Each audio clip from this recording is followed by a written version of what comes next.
ସ୍ୱାଗତ କରୁଛି ସମସ୍ତଙ୍କୁ। ଆଜିର ଭିଡ଼ିଓରେ ମୁଁ ଆଲୋଚନା କରିବି ଅଭିପ୍ରେରଣା ବିଷୟରେ।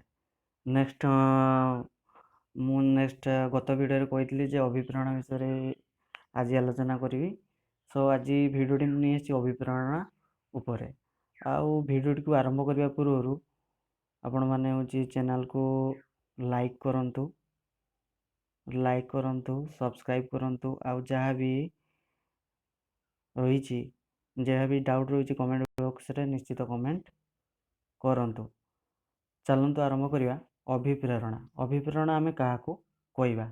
ଆମେ ଯଦି ଏକ୍ଜାମ୍ପଲ୍ ଦୁଇଟା ନେଇଯିବା, ସେ ଏକ୍ଜାମ୍ପଲ୍ ମାଧ୍ୟମରେ ଆମେ ବୁଝିପାରିବା ଯେ ଅଭିପ୍ରେରଣା ଆମେ କାହାକୁ କହିବା। ଠିକ୍ ଅଛି। ଦେଖ, ଛୋଟ ପିଲାମାନେ ସାଇକେଲ ଶିଖିବାକୁ ଭଲ ପାଆନ୍ତି। ସେମାନେ ପଡ଼ିଆରେ ସାଇକେଲ ଶିଖିବା ସମୟରେ ଅନେକ ଥର ପଡ଼ି କ୍ଷତ ବିକ୍ଷତ ହୁଅନ୍ତି ଓ ଘରକୁ ଫେରି ଖଣ୍ଡିଆ ହୋଇଥିବାରୁ ଗାଳି ଗୁଲଜ ଶୁଣନ୍ତି। ସେ ସମୟରେ ସେମାନେ ଭାବନ୍ତି ଆଉ ସାଇକେଲ ଶିଖିବେ ନାହିଁ। ଯେତେବେଳେ ଗାଳି ଖାଇକି ଆସିଲେ ସେତେବେଳେ ଭାବିବେ ଯେ ନା ଆଉ ସାଇକେଲ ଶିଖିବା ନାହିଁ। କିନ୍ତୁ ତା ପରଦିନ କ୍ଷତ ବିକ୍ଷତକୁ ଭୁଲି ଯାଇ ପୁଣି ସାଇକେଲ ଶିଖିବାକୁ ଯାଇ ସେଇଭଳି ପରୀକ୍ଷା ପୂର୍ବ ସାଇକେଲ ଶିଖିବାକୁ ଯାଇଥାନ୍ତି। ପରୀକ୍ଷା ପୂର୍ବରୁ ଆଉ ଗୋଟେ ଏକ୍ଜାମ୍ପଲ୍ ନେବା। ଯେ ପରୀକ୍ଷା ପୂର୍ବରୁ ଛାତ୍ରଛାତ୍ରୀମାନେ ଗଭୀର ରାତ୍ରି ପର୍ଯ୍ୟନ୍ତ ଅନିଦ୍ରା ରହି ପରୀକ୍ଷା ପାଇଁ ନିଜକୁ ପ୍ରସ୍ତୁତ କରନ୍ତି ଓ ଭଲ ଡିଭିଜନ୍ ପାଇବା ପାଇଁ ନିଦ ଲାଗିଲେ ମଧ୍ୟ କିଏ ଚାହା ପିଏ, କିଏ ମଦ ହୁଏ, କିଏ ବାହାରେ ବୁଲି ଆସେ, ପୁଣି ପଢ଼ାରେ ବସନ୍ତି। ଦେଖ, ପ୍ରଥମ କ୍ଷେତ୍ରରେ ଗାଳିଗୁଲଜ କ୍ଷତ ବିକ୍ଷତ ସତ୍ତ୍ୱେ ସାଇକେଲ ଚାଳନା ପାଇଁ ବାରମ୍ବାର ପଡ଼ିଆକୁ ଯାଉଛି। ଦ୍ୱିତୀୟ କ୍ଷେତ୍ରରେ ଆଖିକୁ ନିଦ ଆସିଲେ ଶୋଇବାର ଇଚ୍ଛା ନାହିଁ। ଏହିପରି ହେବାର କାରଣ, ପ୍ରଥମ କ୍ଷେତ୍ରରେ ଏହି ପ୍ରଶ୍ନ ଉତ୍ତର ଗୋଟିଏ ବାକ୍ୟରେ ଦ୍ୱାରା ଦିଆଯାଇପାରିବ। ତାହା ହେଉଛି ଯେ ସାଇକେଲ ଶିଖିବା ପାଇଁ ଦ୍ୱିତୀୟ କ୍ଷେତ୍ରରେ ଛାତ୍ରଛାତ୍ରୀ ଅଭିପ୍ରେତ ହୁଏ ଯେ ପରୀକ୍ଷାରେ ଭଲ ନମ୍ବର ରଖି ପାସ୍ କରିବା ପାଇଁ। ତେଣୁ ଉଭୟ କ୍ଷେତ୍ରରେ ପିଲା ଦୁଇ ଜଣଙ୍କ ଦୃଢ଼ ମନୋବଳ ସୃଷ୍ଟି ହୋଇଛି ଲକ୍ଷ୍ୟ ହାସଲ କରିବା ପାଇଁ। ସେ ସାଇକେଲ ଚଲା ଶିଖିବ, ଇଏ ପରୀକ୍ଷାରେ ଭଲ ନମ୍ବର ରଖିବ। ଦୃଢ଼ ମନୋବଳ ସେମାନଙ୍କୁ କ୍ରିୟାଶୀଳ କରିପାରିଛି। ଲକ୍ଷ୍ୟ ହାସଲ ଦିଗରେ ସେମାନେ ଆଗେଇ ଯାଇଛନ୍ତି। ତେଣୁ କୁହାଯାଇଛି ଯେ ସେମାନଙ୍କର ଅଭିପ୍ରେରଣା ସୃଷ୍ଟି ହୋଇଛି। ଅଭିପ୍ରେରଣା ମାନେ ଗୋଟେ ଇଣ୍ଟରନାଲ୍ ଫୋର୍ସ କିମ୍ବା ଏକ୍ସଟର୍ନାଲ୍ ଫୋର୍ସ, ଯାହାକୁ ସେମାନେ ଅଭିପ୍ରେରିତ କରୁଛି ନା ମୁଁ ପରୀକ୍ଷାରେ ଭଲ କରିବି। ଆଉ ଯେ ସେ ଛୁଆଟି ହେଉଛି ସେ ନା ମୁଁ ସାଇକେଲ ଚଲା ଶିଖିବି। ଅଭିପ୍ରେରଣା ହେଉଛି ଏକ ଅନ୍ତଃଶକ୍ତି ଯାହାକୁ ବ୍ୟକ୍ତିକୁ ଲକ୍ଷ୍ୟସ୍ଥଳରେ ପହଞ୍ଚିବା ପାଇଁ ଶକ୍ତିକ୍ଷମ କରିଥାଏ ଓ ଇଣ୍ଟରନାଲ୍ ପାୱାର୍ସ। ଠିକ୍ ଅଛି। ଅଭିପ୍ରେରଣା ହେଉଛି ଏକ ଅନ୍ତଃଶକ୍ତି ଯାହାକୁ ବ୍ୟକ୍ତି ଲକ୍ଷ୍ୟସ୍ଥଳରେ ପହଞ୍ଚିବା ପାଇଁ ଶକ୍ତିକ୍ଷମ କରାଇଥାଏ। ସେ ବ୍ୟକ୍ତିକୁ ସେ ଲକ୍ଷ୍ୟସ୍ଥଳରେ ପହଞ୍ଚିବା ପାଇଁ ଶକ୍ତିକ୍ଷମ କରାଇଥାଏ। ବ୍ୟକ୍ତିକୁ କ୍ରିୟାଶୀଳ ବା ଗତିଶୀଳ କରାଏ। ତେଣୁ ନିର୍ଦ୍ଦିଷ୍ଟ ଲକ୍ଷ୍ୟ ହାସଲ ନିମନ୍ତେ ବ୍ୟକ୍ତି ମନରେ ତୀବ୍ର ଇଚ୍ଛା ଶକ୍ତି ସୃଷ୍ଟି କରିବାରେ ପ୍ରକ୍ରିୟାକୁ ଅଭିପ୍ରେରଣା କୁହାଯାଏ। ତାହେଲେ ଅଭିପ୍ରେରଣା ଆମେ କାହାକୁ କହିବା? ତେଣୁ ନିର୍ଦ୍ଦିଷ୍ଟ ଲକ୍ଷ୍ୟ ହାସଲ ନିମନ୍ତେ ବ୍ୟକ୍ତି ମନରେ ତୀବ୍ର ଇଚ୍ଛା ଶକ୍ତି ସୃଷ୍ଟି କରିବାରେ ପ୍ରକ୍ରିୟାକୁ ଇଚ୍ଛା ଶକ୍ତି ତିଆରି କରିବା ପ୍ରକ୍ରିୟାକୁ ଆମେ ଅଭିପ୍ରେରଣା ବୋଲି କହିଥାଉ।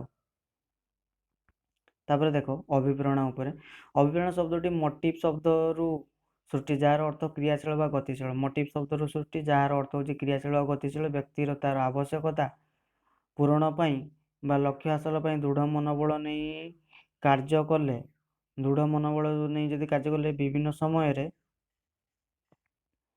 ବିଭିନ୍ନ ସମୟରେ ବ୍ୟକ୍ତି ଭିନ୍ନ ଭିନ୍ନ ଆବଶ୍ୟକତା ଅଥବା ଅଭାବ ଅନୁଭବ କରିଥାଏ। ଏହି ଅଭାବ ଆବଶ୍ୟକତା ପୂରଣ ନିମନ୍ତେ ବ୍ୟକ୍ତି କ୍ରିୟାଶୀଳ ତାର ଲକ୍ଷ୍ୟ ହାସଲ ପାଇଁ ଅଗ୍ରସର ହୋଇଥାଏ। ତେଣୁ ବ୍ୟକ୍ତି ଉଦ୍ଦେଶ୍ୟ ପୂରଣ ପାଇଁ ଏହି ଅଭିପ୍ରେରଣା ସାହାଯ୍ୟ କରେ ଓ ଯେକୌଣସି ଲକ୍ଷ୍ୟ ହାସଲ ପାଇଁ ଅଭିପ୍ରେରିତ ହୋଇଥାଏ ସେତେବେଳେ ଏହି ଅଭିପ୍ରେରଣା ତାକୁ ଶକ୍ତି ସମ୍ପନ୍ନ ଉପରେ କୌଣସି ବାହ୍ୟ ଶକ୍ତି ଲକ୍ଷ୍ୟ ହାସଲ କରିବା ପାଇଁ ଚାପ ପ୍ରୟୋଗ କରେ ନାହିଁ। ଏହା ବ୍ୟତୀତ ବ୍ୟକ୍ତିର ଶାରୀରିକ ଆବଶ୍ୟକତା ମଧ୍ୟ ତାକୁ ଅଭିପ୍ରେରଣା କରେ। ଶାରୀରିକ ଆବଶ୍ୟକତାକୁ ମଧ୍ୟ ଆମେ ଅଭିପ୍ରେରଣା କହିପାରିବା। ମାନେ ଯେକୌଣସି ଲକ୍ଷ୍ୟକୁ ହାସଲ କରିବା ପାଇଁ ସେଇ ଲକ୍ଷ୍ୟକୁ ହାସଲ କରିବା ପାଇଁ ଯଦି ଆମେ ସେଇ କାମଟି କରିଥାଉ ତାକୁ ଆମେ ଅଭିପ୍ରେରଣା ପାଇଛୁ ବୋଲି କହିଥାଉ। ଯଥା ଭୋକିଲା ଲୋକ, ଶୋଷିଲା ଲୋକ ଯଥାକ୍ରମେ ଖାଦ୍ୟ ଓ ଜଳ ଅନ୍ୱେଷଣ ଲାଗି ଯାଆନ୍ତି। ଆଉ କେତେକ ସମୟରେ ଆମ ଆଚରଣ ମୂଳରେ ଥିବା ଇଚ୍ଛା, ଉଦ୍ଦେଶ୍ୟ, କାମନା, ପ୍ରେରଣା ଓ ଆବଶ୍ୟକତା ଗୁଡ଼ିକ ସାମୟିକ ଭାବେ ଅଭିପ୍ରେରଣାକୁ ବୁଝାଏ। ଆଉ କେତେକ ସମୟରେ ଆମ ଆଚରଣ ମୂଳରେ ଥିବା ଇଚ୍ଛା, ଉଦ୍ଦେଶ୍ୟ, କାମନା, ପ୍ରେରଣା, ଆବଶ୍ୟକତା ଗୁଡ଼ିକ ସାମୟିକ ଭାବେ ଅଭିପ୍ରେରଣାକୁ ଆମେ ବୁଝେଇଥାଉ।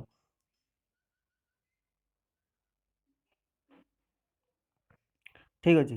ଅଭିପ୍ରେରଣା ଏକ ନିର୍ଦ୍ଦିଷ୍ଟ ପ୍ରଭାବକୁ ସୂଚାଏ ନାହିଁ, ବରଂ ଅନେକ ଗୁଡ଼ିଏ ପ୍ରଭାବ ମିଶ୍ରଣ କ୍ରିୟାକୁ ଅଭିପ୍ରେରଣା କୁହାଯାଏ। ଏହି ପ୍ରଭାବ ଗୁଡ଼ିକ ବ୍ୟକ୍ତିର ଅନ୍ତରକୁ ଜାଗ୍ରତ ହୋଇପାରେ କିମ୍ବା ଅଭିପ୍ରେରଣା ଥାଇପାରେ।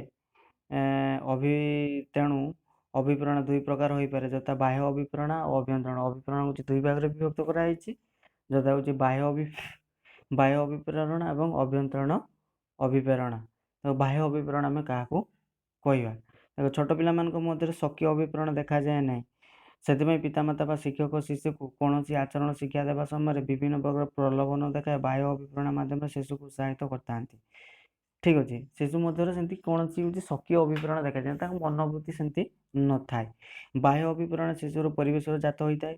ବିଭିନ୍ନ ପ୍ରକାର ପ୍ରୋତ୍ସାହନ ପାଇବା ଆଶାରେ ଶିଶୁମାନେ ବିଭିନ୍ନ ଆଚରଣ ଶିକ୍ଷା କରିଥାନ୍ତି ବା କାର୍ଯ୍ୟ କରିଥାନ୍ତି। ସେଥିପାଇଁ ବାହ୍ୟ ଅଭିପ୍ରେରଣକୁ ପ୍ରୋତ୍ସାହନମୂଳକ ଅଭିପ୍ରେରଣ ବୋଲି କୁହାଯାଏ।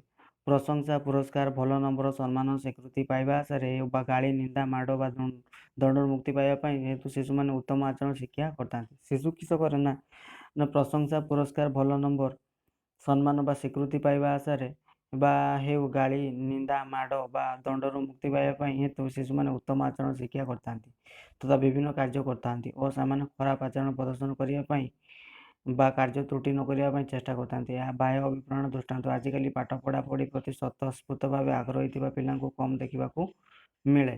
ସେଥିପାଇଁ ପାଠପଢ଼ା ପ୍ରତି ପିଲାଙ୍କୁ ଆକର୍ଷିତ କରିବା ପାଇଁ ବିଭିନ୍ନ ବିଦ୍ୟାଳୟମାନଙ୍କରେ ପ୍ରୋତ୍ସାହନମୂଳକ ଅଭିପ୍ରେରଣ ବା ବାହ୍ୟ ଅଭିପ୍ରେରଣ ଅନୁଭୂତ ହୋଇଥାଏ। ବିଦ୍ୟାଳୟମାନଙ୍କରେ କେଉଁ ଅଭିପ୍ରେରଣ କାର୍ଯ୍ୟ କରେ ନା ହେଉଛି ବାହ୍ୟ ଅଭିପ୍ରେରଣ। କି ବିଭିନ୍ନ ହେଉଛି ଗାଳି, ନିନ୍ଦା, ମାଡ଼ ବା ଦଣ୍ଡରୁ ମୁକ୍ତି ପାଇଁ ଆଶାୟୀ ଶିଶୁମାନେ ଉତ୍ତମ ଆଚରଣ ପ୍ରଦର୍ଶନ କରିବା ପାଇଁ ଏହିସବୁ ଅଭିପ୍ରେରଣ ବାହ୍ୟ ଅଭିପ୍ରେରଣକୁ ଅନୁଭୂତ ବିଦ୍ୟାଳୟମାନଙ୍କରେ ହୋଇଥାଏ। ତାପରେ ଦେଖିବା ଯେ ଅଭ୍ୟନ୍ତରୀଣ ଅଭିପ୍ରେରଣ କ'ଣ?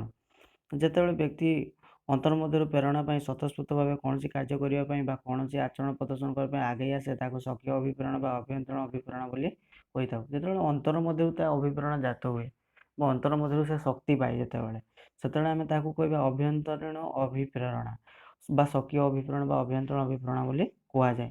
ଅଭ୍ୟନ୍ତରୀଣ ଅଭିପ୍ରେରଣ ପରିବେଶ ସହ ସମ୍ପର୍କିତ ନୁହେଁ। ଅଭ୍ୟନ୍ତରୀଣ ଅଭିପ୍ରେରଣଟା ପରିବେଶ ସହିତ ସମ୍ପର୍କିତ ନୁହେଁ। ଖାଦ୍ୟ, ପାନୀୟ, କୌଣସି ବିଷୟ ଜାଣିବା ପାଇଁ ଶିଶୁର ଆଗ୍ରହ, ନିଜ ଭବିଷ୍ୟତ ବିଷୟରେ ଉଚ୍ଚାଭିଳାଷ, କୌଣସି କାର୍ଯ୍ୟରେ ସୁନାମ ଅର୍ଜନ କରିବା ପାଇଁ ଇଚ୍ଛା ଇତ୍ୟାଦି ଶିଶୁର ଅନ୍ତରରେ ଥାଏ। ଏହିସବୁ ଅଭ୍ୟନ୍ତରୀଣ ଅଭିପ୍ରେରଣ ଫଳରେ ଶିଶୁ ବିଭିନ୍ନ କାର୍ଯ୍ୟ କରିଥାଏ। ଏହି ଯଦି ମନ ଭିତରେ ଯଦି ଅଭିପ୍ରେରଣ ଥାଏ, ଶିଶୁ ବିଭିନ୍ନ ପ୍ରକାର କାର୍ଯ୍ୟ କରିଥାଏ। ଏଗୁଡ଼ିକ ଅଭ୍ୟନ୍ତରୀଣ ଅଭିପ୍ରେରଣର ଦୃଷ୍ଟାନ୍ତ ଅଟେ। ଠିକ୍ ଅଛି। ଆମେ ଦୁଇଟା ହେଉଛି ଅଭିପ୍ରେରଣ ବିଷୟରେ ଆଲୋଚନା କଲା। ଗୋଟେ ହେଉଛି ବାହ୍ୟ ଅଭିପ୍ରେରଣ ଆଉ ଗୋଟେ ଅଭ୍ୟନ୍ତରୀଣ ଅଭିପ୍ରେରଣ। ତାପରେ ଆମେ ଆଲୋଚନା କରିବା ନା ଅଭିପ୍ରେରଣର ବିଭିନ୍ନ ଉପାୟ, ମାନେ କେମିତି ଆମେ ଅଭିପ୍ରେରିତ କରିବା ହେଉଛି ପିଲାମାନଙ୍କୁ। ଶ୍ରେଣୀଗୃହରେ ଦେଖ, ଶ୍ରେଣୀଗୃହରେ ଛାତ୍ରଛାତ୍ରୀମାନଙ୍କୁ ବିଭିନ୍ନ ପ୍ରକାର ଅଭିପ୍ରେରଣର ଉପାୟ ଅବଲମ୍ବନ ଅଭିପ୍ରେରିତ କରିବାକୁ ଚେଷ୍ଟା କରିଥାନ୍ତି। ଯଥା ଦଣ୍ଡ ବା ପୁରସ୍କାର। ଦଣ୍ଡ ଦେଇ ବା ପୁରସ୍କାର, ସବୁବେଳେ ତ ପୁରସ୍କାର ଦେଲେ ହେବନି, ବେଳେବେଳେ ବି ଦଣ୍ଡ ଦେଲେ ସେମାନେ ହେଉଛି ଅଭିପ୍ରେରିତ ହୋଇଥାନ୍ତି। ଯେ ତାଙ୍କ ଭିତରେ ଯେ କାମଟା କରିବାକୁ ଇଚ୍ଛା ପ୍ରକାଶ କରିନଥାନ୍ତି ସେ କାମ ସେମାନେ କରିଥାନ୍ତି। ଠିକ୍ ଅଛି।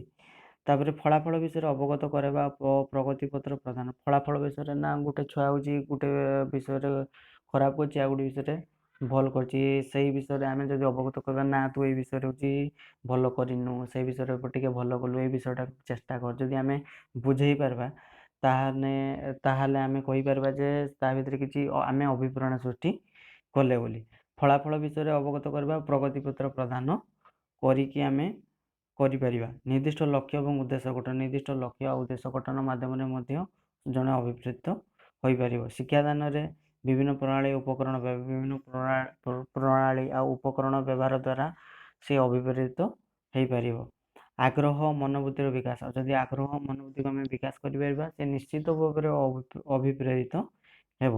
ପୁନର୍ବଳନ ମାଧ୍ୟମରେ କାର୍ଯ୍ୟ ସମାଧାନ। ପୁନର୍ବଳନ ମାନେ ରିଇନଫର୍ସମେଣ୍ଟ ମାନେ କ'ଣ ନା ସବୁବେଳେ ହେଉଛି ଧରାଯାଉ ସିଏ ଗୋଟେ ବିଷୟରେ ହେଉଛି ଖରାପ କଲା, ସେଇ ବିଷୟରେ ଆମେ ଅଭିପ୍ରେରିତ କରିବା ତାକୁ ନା ଏମିତି କର କି ଏଇ ଉପାୟରେ ହେଉଛି ପଢ଼ କି ଏତିକି ସମୟ ହେଉଛି ଘରେ ପାଠ ପଢ଼, ଯାହାଫଳରେ ସେ ତୁମେ ସେଇ ବିଷୟରେ ଭଲ କରିପାରିବ, ସେଇଟାକୁ କହିବା ଆମେ ରିଇନଫର୍ସମେଣ୍ଟ। ବିଦ୍ୟାଳୟରେ ପ୍ରତିଯୋଗିତାର ମନୋଭାବ। ଯଦି ବିଦ୍ୟାଳୟରୁ ଯଦି ପ୍ରତିଯୋଗିତାମୂଳକ ହେଉଛି ମନୋଭାବ ସୃଷ୍ଟି କରିପାରିବା ପିଲାମାନଙ୍କ ଭିତରେ, ସେମାନେ ନିଶ୍ଚିତ ଅଭିପ୍ରେରିତ ହେବେ। ସହଯୋଗିତା ମାଧ୍ୟମରେ କାର୍ଯ୍ୟ ସମାଧାନ। ଯଦି ସହଯୋଗ ମନୋବୃତ୍ତି ନେଇ ଆମେ ସମସ୍ତେ ହେଉଛି ବିଦ୍ୟାଳୟ ମାଧ୍ୟମରେ ହେଉଛି କାର୍ଯ୍ୟ କରିପାରିବା, ତାହେଲେ ହେଉଛି ମନ ଭିତରେ ଅଭିପ୍ରେରଣା ନିଶ୍ଚିତ ସୃଷ୍ଟି ହେବ। ଏହା ହେଉଛି ଶିକ୍ଷକଙ୍କ ଦାୟିତ୍ୱ। ଏକ ସୁସ୍ଥ ଶିକ୍ଷଣ ପରିବେଶ ମାଧ୍ୟମରେ କାର୍ଯ୍ୟ ସମ୍ପାଦନ। ଏକ ସୁସ୍ଥ ଶିକ୍ଷଣ ପରିବେଶ ମାଧ୍ୟମରେ କାର୍ଯ୍ୟ ସମ୍ପାଦନ। ନିଜର ଆଶାର ସ୍ତର, ନିଜର ଆଶାର ସ୍ତରକୁ ଯଦି ଆମେ ଉପରକୁ ନେଇପାରିବା, ପିଲାମାନଙ୍କୁ ନିଜର ଆଶାର ସ୍ତର ଉପରକୁ ନେଇ ପିଲାମାନଙ୍କୁ ଅଭିପ୍ରେରିତ କରିପାରିବା, ତେବେ ଆମେ ହେଉଛି ଜଣକୁ ମୋଟିଭେସନ୍ କରିପାରିବା। ନିଜର ଅତୀତ ବର୍ତ୍ତମାନ ବିକାଶ ମଧ୍ୟରେ ପ୍ରତିକ୍ରିୟା, ନିଜର ଅତୀତରେ ଆମେ ବର୍ତ୍ତମାନ ଅତୀତରେ ହେଉଛି କ'ଣ ଥିଲା, ବର୍ତ୍ତମାନର ବର୍ତ୍ତମାନ ହେଉଛି ଆମେ କେଉଁ ପରିସ୍ଥିତିରେ ଗତି କରୁଛେ, ଆଉ ଆମେ ନିଜକୁ କେମିତି ଉପରକୁ ଉଠାଇବା ପାଇଁ ଚେଷ୍ଟା କରିବା। ଯଦି ଜଣେ ହେଉଛି ଜଣକା ଭିତରେ ଆମେ ଯଦି ତାକୁ ଆନାଲିସିସ୍ କରି ଦେଇପାରିବା ଜଣକା ଭିତରେ, ତାହେଲେ ସେ ହେଉଛି ନିଶ୍ଚିତ ଅଭିପ୍ରେରିତ ହୋଇପାରିବ। ତାପରେ ଦେଖ, ନିନ୍ଦା ବା ପ୍ରଶଂସା ମାଧ୍ୟମରେ ଆଗ୍ରହ ସୃଷ୍ଟି କରିବା। ନିନ୍ଦା ଯେକୌଣସି ପ୍ରଶଂସା କଲେ ତ ସବୁବେଳେ ଯେମିତି କୌଣସି ପ୍ରଶଂସା ମାଧ୍ୟମରେ ଜଣକୁ ଆମେ ଅଭିଭୂତ କରିପାରୁନା, ସେତେବେଳେ ଆମେ ତାକୁ ନିନ୍ଦା ଦେଇପାରିବା। ଯାହାଫଳରେ କି ନିନ୍ଦା ଦେବା ବା କୌଣସି ହେଉଛି ଅପବାଦ ଦେଲା ମାନେ କି ସେମିତି ଅପବାଦ ତ ନୁହେଁ, ଯେମିତି ସିଏ ହେଉଛି ପଢ଼ିବା ପାଇଁ ହେଉଛି ଆଗ୍ରହ ପ୍ରକାଶ କରିପାରିବ, କି ନିନ୍ଦା ପ୍ରଶଂସା ମାଧ୍ୟମରେ ସେଇଭଳି ଭାବେ ଆଗ୍ରହ ସୃଷ୍ଟି କରିପାରିବା। ଠିକ୍ ଅଛି। ଉପରୋକ୍ତ ଅଭିପ୍ରେରଣ କୌଶଳକୁ ଉପଯୋଗ କରି ଶିକ୍ଷକ ଶିକ୍ଷଣକୁ ଫଳବତୀ କରିବାକୁ ଚେଷ୍ଟା କରିବା ଉଚିତ। ଆଉ ଯେକୌଣସି କାର୍ଯ୍ୟରେ ସଫଳ ହେବା ପାଇଁ ଅଭିପ୍ରେରଣାର ଆବଶ୍ୟକତା ରହିଛି। ବାସ୍ତବ ଜୀବନ ଗୃହରେ ଏକ ଅଭିପ୍ରେରଣ ମାଧ୍ୟମରେ ବ୍ୟକ୍ତି ମଧ୍ୟରେ ଥିବା ସୁପ୍ତ ପ୍ରତିଭା ତଥା ପ୍ରବୃତ୍ତିକୁ ଜାଗ୍ରତ କରାଯିବା ଶିକ୍ଷାଦାନ ଶିକ୍ଷଣକୁ ଅଭିପ୍ରେରଣା ବୋଲି କୁହାଯାଇଥାଏ। ଠିକ୍ ଅଛି। ଯଦି କୌଣସି ଡାଉଟ୍ ହୁଏ ଅଭିପ୍ରେରଣା ଉପରେ, ତୁମ କମେଣ୍ଟ ବକ୍ସରେ ନିଶ୍ଚିତ କମେଣ୍ଟ କରିବ ହେଲା। ଆଉ ଭିଡ଼ିଓଟିକୁ ଶେଷ ପର୍ଯ୍ୟନ୍ତ ଦେଖିବ, ଆଉ ଭିଡ଼ିଓଟିର ନୋଟ୍ସ ତିଆରି କରିଦେବ। ଏହା ହିଁ ତୁମ ପରୀକ୍ଷାରେ ନିଶ୍ଚିତ ଆସିବ। ଠିକ୍ ଅଛି। ଆଜି ନେକ୍ସଟ ଭିଡ଼ିଓରେ ମୁଁ ନୂଆ ବିଷୟ ନେଇକି ଆସିବି। ସେଥି ପର୍ଯ୍ୟନ୍ତ ରହୁଛି। ଜୟ ଜଗନ୍ନାଥ।